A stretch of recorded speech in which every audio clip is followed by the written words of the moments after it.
बहुत बहुत आदाब दोस्तों। कुछ दिन हो गए हैं, एसआईआर चल रहा है। एसआईआर के साथ साथ राजनीति भी हो रही है। और कल ही मैं न्यूज़ में देख रहा था कि 12 लाख 14 लाख के लगभग लोगों का नाम कट गया है वगैरह वगैरह। अभी तक 28 तारीख या 1 तारीख तक लास्ट डेट है, फॉर्म जमा हो जाएगी और जिसने जिसने फॉर्म जमा किया उनका नाम भी चढ़ जाएगा। 2002 में नाम है तो जाहिर सी बात है आपका चढ़ेगा, अगर नहीं भी है तो एज इट इज़ जैसा प्रोसेस है उस प्रोसेस को फॉलो कीजिएगा तो आपका नाम आ जाएगा।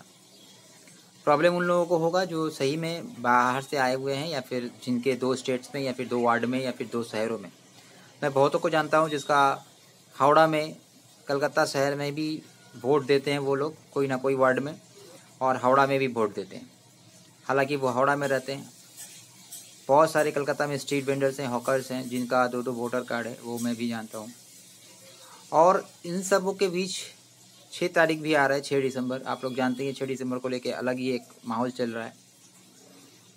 अभी भारत में एक लेबर कोड है, मतलब 4 लेबर कोड को एक ही साथ इम्प्लीमेंट कर दिया गया है पूरे भारत में। बंगाल में इसका इफेक्ट भी होगा, जाहिर सी बात है। सरकार इसको कितना अभी क्लियर नहीं की है कि सरकार इसको इम्प्लीमेंट करेगी कि नहीं करेगी, लेकिन बीजेपी की जो सरकार है वो जोर तोड़ से बोल रही है कि लेबर कोड जो रिफॉर्म्स हुआ है वो बहुत अच्छा है लेबर्स के लिए वगैरह वगैरह। 12 घंटा काम हो गया है और भी बहुत कुछ है इसमें।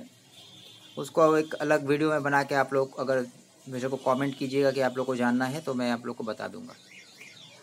आज बात कर लेते हैं कि एक लोन आ रहा था बीच में, वो क्लोज हो गया था, लेकिन वो लोन को बढ़ाकर 15,000, 25,000, 50,000 स्ट्रीट वेंडरों के लिए कर दिया गया था। हालांकि हर जगह इसका काम जोर शोर से हो रहा है, मतलब डिस्ट्रिक्ट लेवल पे या फिर म्यूनिसिपल लेवल पे, कॉर्पोरेशन लेवल पे बहुत जोर शोर से हो रहा है। सिर्फ एक जगह जहाँ पे इस चीज़ को लेके सबसे ज़्यादा बवाल होता रहता है, ममता बनर्जी भी इसमें इस बात को लेके मीटिंग भी की, एविक्शन भी हुआ, हॉकर्स को हटाया गया, हॉकर्स को सर्टिफिकेट दिया जाएगा, हॉकर्स को लाइसेंस दिया जाएगा, हॉकर्स को सर्टिफिकेट ऑफ वेंडिंग दिया जाएगा, हॉकर्स को लेटर ऑफ रिकमेंडेशन जो इस लोन के तहत दिया जाता है वो दिया जाएगा। लेकिन कलकत्ता कॉरपोरेशन से कोई सवाल नहीं करती है। सबसे बड़ा प्रॉब्लम जो है आज के डेट में यही है कि मौजूदा टाउन वेंडिंग कमेटी में जो लोग हैं, आप देखिएगा वो लोग भी बस अपने मतलब के लिए हैं। और जाहिर सी बात है हर लोग पॉलिटिक्स करते हैं, ठीक है वो करते हैं अपने लेवल पे, लेकिन कुछ चीज़ बहुत ट्रांसपेरेंट होना चाहिए, कुछ चीज़ लोगों के हित में होनी चाहिए। वो भी कोई अगर नहीं कर रहा है तो ये सब वीडियो बनाने की ज़रूरत हमें पड़ती है। और इस वीडियो को आप लोग ज़्यादा से ज़्यादा शेयर करें, उन लोगों तक पहुंचाएं जो पोजीशंस में हैं, जो इस सब चीज़ों को लेकर सवाल उठा सकते हैं। देखिए, जानकारी आपको होनी चाहिए कि आप जिस जगह में हैं उस जगह को लेकर अगर कागज़ नहीं दिया जा रहा है तो आपको उस कागज़ को बनाने का आवश्यकता बहुत ज़ोर तौर से है। और लेटर ऑफ रिकमेंडेशन तो आपका हक है। अगर 15,000 का लोन के साथ आपको लेटर ऑफ रिकमेंडेशन मिलता है, यानी आप लोन भी ले चुके और आपको एक रिकमेंडेशन भी मिल गया कॉरपोरेशन की तरफ से, जो कि बहुत ज़रूरी है। नहीं तो आज के डेट में कागज और कलम की ही जरूरी है। आज अगर एसआईआर हो रहा है, आज अगर भारत में लॉकडाउन जैसा स्थिति पैदा हुआ है, हम लोग तो कभी देखे नहीं थे। हमारे बाप दादा क्या देखे थे लॉकडाउन हो रहा है या फिर लॉकडाउन में हो रहे हैं। हम लोग तो गुजरे ना 2 साल घर पे बैठे। बेसिकली अगर आप सोच रहे हैं जो होगा देखा जाएगा, ऐसा नहीं है दोस्त। ज़माना बदल रहा है, ज़माने के साथ साथ आपको भी अपना हक की लड़ाई को आगे लेके जानी पड़ेगी और आपकी कागज़ कलम के काम को आगे बढ़ानी होगी।